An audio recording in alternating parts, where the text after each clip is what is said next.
గోరా ఆరోగ్యం ఛానల్ ప్రేక్షకులకు స్వాగతం. ఈరోజు మనం కిడ్నీ ఆరోగ్యం గురించి సమగ్రంగా తెలుసుకుందాం. మన శరీరంలోని అన్ని అవయవాల్లో మూత్రపిండాలు కూడా అత్యంత ప్రధానమైనవి.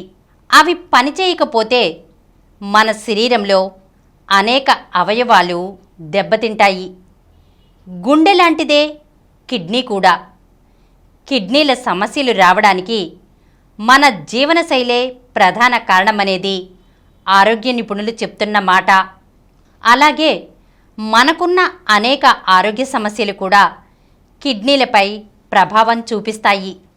అందుకే ఆరోగ్యంగా ఉంటేనే కిడ్నీలు సరిగా పనిచేస్తాయి. మన దేశంలో ప్రతి 7 ఒకరు మూత్రపిండాల వ్యాధితో ఇబ్బంది పడుతున్నారు. గత 2 దశాబ్దాలలో మూత్రపిండాల సంబంధిత రోగులు రెట్టింపు అయ్యారు. దేశంలో కిడ్నీ మార్పిడి అవసరమైన వారు 2 లక్షలు ఉండగా ప్రతి సంవత్సరం కేవలం 12,000 మూత్రపిండ మార్పిడిలు జరుగుతున్నాయి.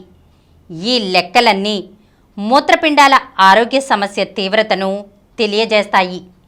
అయితే ఈ కిడ్నీ వ్యాధి సమస్య తగ్గించడం కోసం వ్యాధికి గల కారణాలు, తీవ్రతను తగ్గించడానికి అవసరమైన అవగాహన గురించి ప్రతి ఒక్కరూ తెలుసుకోవాల్సిన ఆవశ్యకత ఉంది.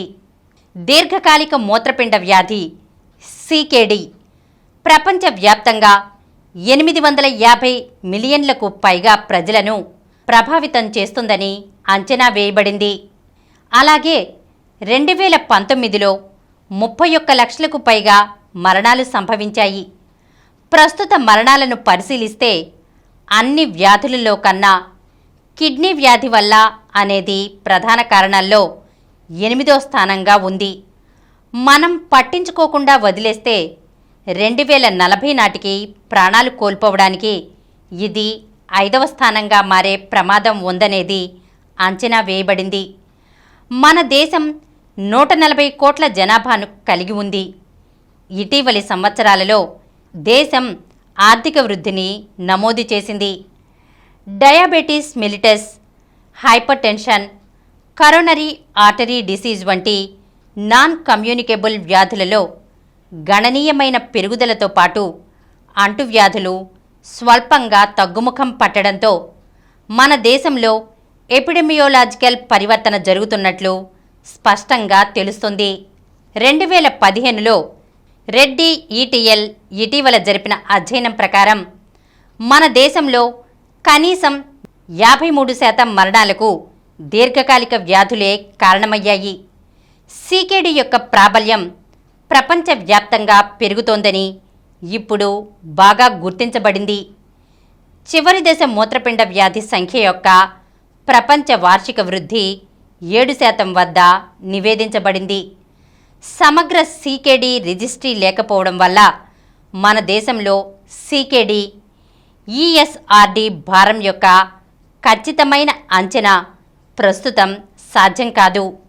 గత 3 దశాబ్దాలుగా CKD చికిత్స ప్రయత్నాలు కిడ్నీ మార్పిడి, డయాలసిస్ మీద కేంద్రీకృతమై ఉన్నాయి.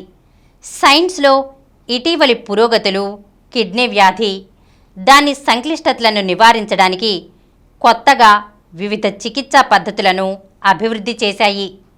ఇవి CKDతో నివసించే వ్యక్తుల జీవిత నాణ్యత, జీవన పరిమాణాన్ని పొడిగిస్తాయి. ఈ కొత్త చికిత్సలు రోగులందరికీ సార్వత్రికంగా అందుబాటులో ఉండాలి. ప్రతి దేశంలో CKD గురించి అవగాహన లేకపోవడం, కొత్త చికిత్సా పద్ధతులతో విశ్వాసం లేకపోవడం, కిడ్నీ నిపుణుల కొరత, చికిత్స ఖర్చులు వంటి అవరోధాలు చికిత్సలను చేరువ చేయడంలో తీవ్ర అసమానతలకు గురిచేస్తున్నాయి. ముఖ్యంగా ఈ సమస్య తక్కువ, మధ్య ఆదాయ దేశాల్లో ఈ అసమానతలు CKD గురించిన అవగాహన, హెల్త్ కేర్ వర్క్ఫోర్స్ యొక్క కెపాసిటీ బిల్డింగ్ వైపు దృష్టి మరల్చవలసిన అవసరాన్ని నొక్కి చెబుతున్నాయి. CKD యొక్క ప్రాథమిక నివారణకు ప్రస్తుతం ఉన్న ఆరోగ్య కార్యక్రమాలలో కిడ్నీ సంరక్షణను సమగ్రంగా చేర్చడం, కిడ్నీ సంరక్షణ కోసం అవసరమైన నిధులు, ప్రజలకు, ఆరోగ్య సంరక్షణ సిబ్బందికి కిడ్నీ ఆరోగ్య పరిజ్ఞానాన్ని వ్యాప్తి చేసే ఆరోగ్య విధానాలు అవసరం.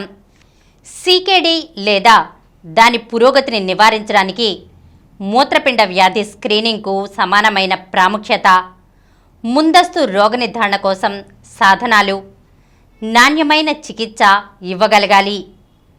సీకేడీ కోసం ముందస్తుగా గుర్తించే కార్యక్రమం అవసరం అనే అంగీకారం ఉన్నప్పటికీ భారతదేశం వంటి దేశంలో ప్రజలందరికీ స్క్రీనింగ్ పరీక్షలు చేయటం సాధ్యం కాదు.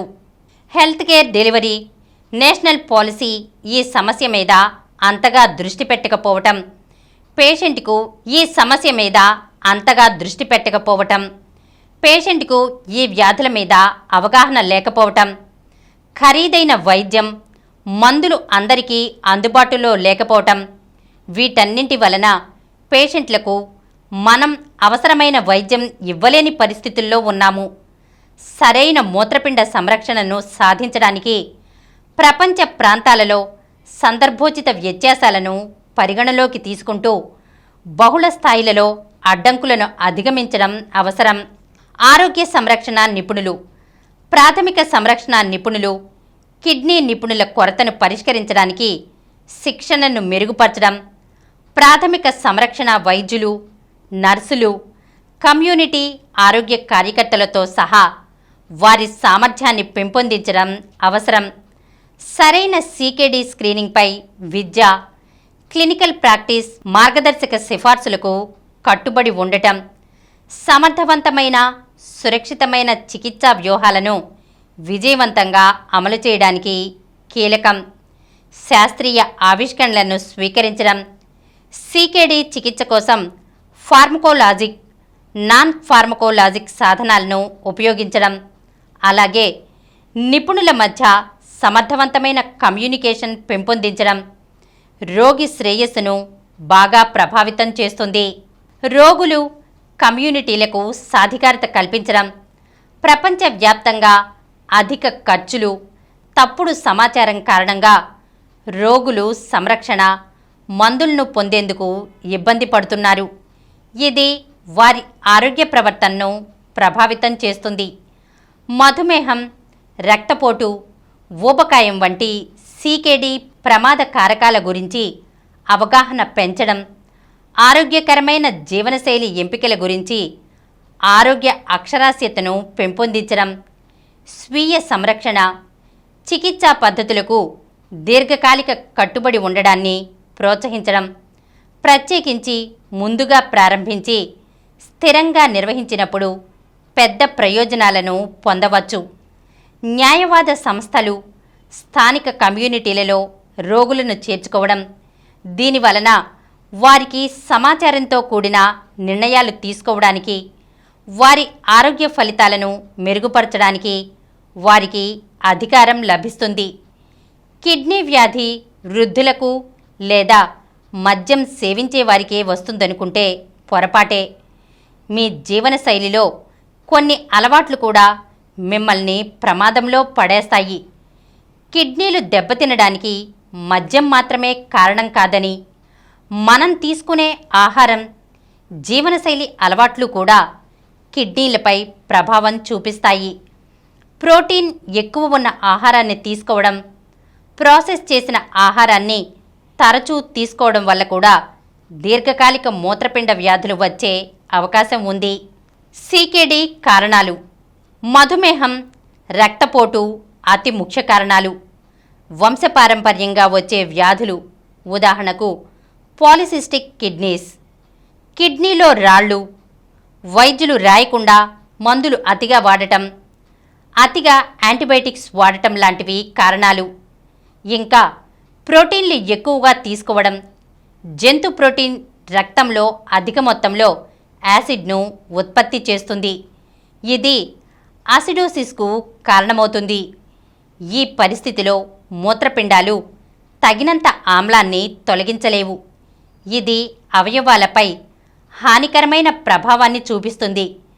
తినే ఆహారం ప్రోటీన్లు, పండ్లు, కూరగాయలతో సమతుల్యంగా ఉండాలి. ఉప్పు ఎక్కువగా తీసుకోవడం.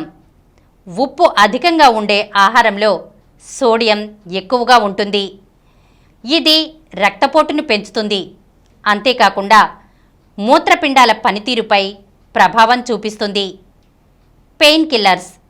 నొప్పులను తాళలేక పెయిన్ కిల్లర్స్ వాడేవారు జాగ్రత్తగా ఉండాలి. నిరంతరం పెయిన్ కిల్లర్స్ వాడడం వల్ల నొప్పికి ఉపశమనం కలగవచ్చు, కానీ వాటి ప్రభావం మాత్రం మూత్రపిండాలపై ఎక్కువగా ఉంటుంది. నొప్పి నివారణ మందులను దీర్ఘకాలికంగా ఉపయోగించడం వల్ల కిడ్నీ క్యాన్సర్ వచ్చే ప్రమాదం 50% పెరుగుతుంది. ప్రాసెస్ చేసిన ఆహారాన్ని ఎక్కువగా తీసుకోవడం. ప్రాసెస్ చేయబడిన ఆహారం మూత్రపిండాలకు చాలా హానికరం. ప్రాసెస్ చేసిన ఆహారాలు సోడియం, ఫాస్ఫరస్ కలిగి ఉండి మూత్రపిండాల వ్యాధికి దారితీయవచ్చు. జంక్ ఫుడ్, ప్రాసెస్ చేసిన ఆహారాలు మూత్రపిండాలకు దీర్ఘకాలిక నష్టం కలిగించవచ్చు.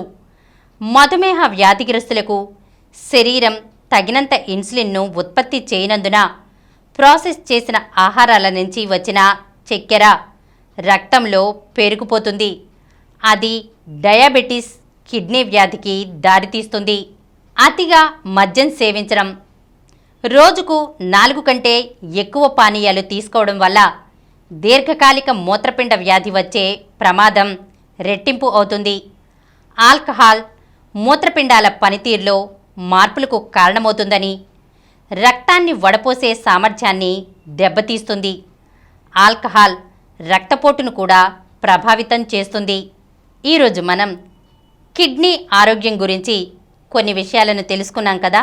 వచ్చే ఎపిసోడ్లో మరికొన్ని విషయాలను తెలుసుకుందాం.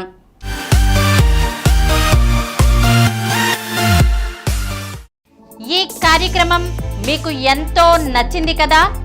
ఇటువంటి మరిన్ని వీడియోల కోసం అనతి కాలంలోనే 20 కోట్ల వ్యూస్ సాధించిన డాక్టర్ సమరం మల్టీ ఛానల్ నెట్వర్క్ సమర్పించు గోరా ఆరోగ్యం ఛానల్కు సబ్స్క్రైబ్ చేయండి, లైక్ చేయండి, మీ ఫ్రెండ్స్కి షేర్ చేయండి. అలాగే ప్రక్కనున్న గంట సింబల్ని ప్రెస్ చేయడం మర్చిపోకండి. Please download Samaram Multi-Channel app and watch your favorite channels from your mobile. App available on Google Play Store and subscribe to the channels.